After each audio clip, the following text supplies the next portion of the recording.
Hello hi అండి, welcome to Kranti cuisine cooking channel. ఈరోజు మనం ముందాల్ హల్వా చేసుకోబోతున్నామండి పెసరపప్పుతో.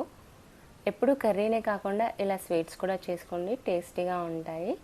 మనం పూజలు చేసేటప్పుడు ఎప్పుడైనా డిఫరెంట్గా చేయాలి, అలాగే రుచిగా చేయాలనుకుంటే ఇలా ట్రై చేయండి. ముందుగా ఒక బౌల్లో 1 కప్పు పెసరపప్పు తీసుకొని దీన్ని చక్కగా 2 సార్లు వాష్ చేసుకోండి. వాష్ చేసుకున్న తర్వాత ఇలా నీళ్ళు లేకుండా వంపేసుకొని స్టవ్ పై కడాయి పెట్టేసుకొని పెసరపప్పు దాంట్లో వేసుకొని గ్యాస్ని లో మీడియం ఫ్లేమ్లో పెట్టేసుకొని 3 నుంచి 4 నిమిషాల పాటు వేగించుకోండి. పెసరపప్పు అనేది గోల్డెన్ బ్రౌన్ కలర్లో రావాలి. చూశారు కదా, ఈ కలర్లో వస్తే సరిపోతుంది. ఇప్పుడు దీన్ని మిక్సీ జార్లో వేసుకొని రవ్వలా వచ్చేలాగా మిక్సీ పట్టేసుకోవాలి ఇలా. ఇప్పుడు స్టవ్ పై కడాయి పెట్టేసుకొని 3/4 కప్పు పంచదార వేసుకొని అది మునిగేలా వాటర్ వేసుకొని పంచదార కరిగేంత వరకు మనం వెయిట్ చేసుకోవాలండి. చూసారు కదా, ఇలా షుగర్ మెల్ట్ అయిపోతే సరిపోతుంది. ఇప్పుడు మరో ప్యాన్ తీసుకొని దాంట్లో ఒక 2 టేబుల్ స్పూన్ల నెయ్యి వేసుకోండి.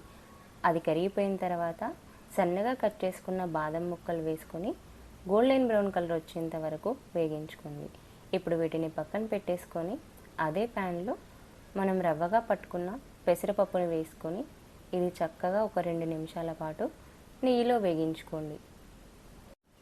మనం ముందుగానే పెసరపప్పుని వేగించుకున్నాం కాబట్టి కాస్త అలా నెయ్యిలో వేగనిస్తే సరిపోతుంది. ఇప్పుడు మనం పంచదార పాకాన్ని వేసుకొని చక్కగా ఓ 3 నిమిషాల పాటు రవ్వ ఉడికేంత వరకు గ్యాస్ని మీడియం ఫ్లేమ్లో పెట్టేసుకొని ఉడికించుకోండి.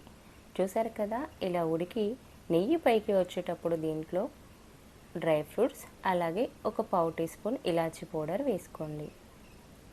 ఇప్పుడు చక్కగా కలిపేసుకోండి.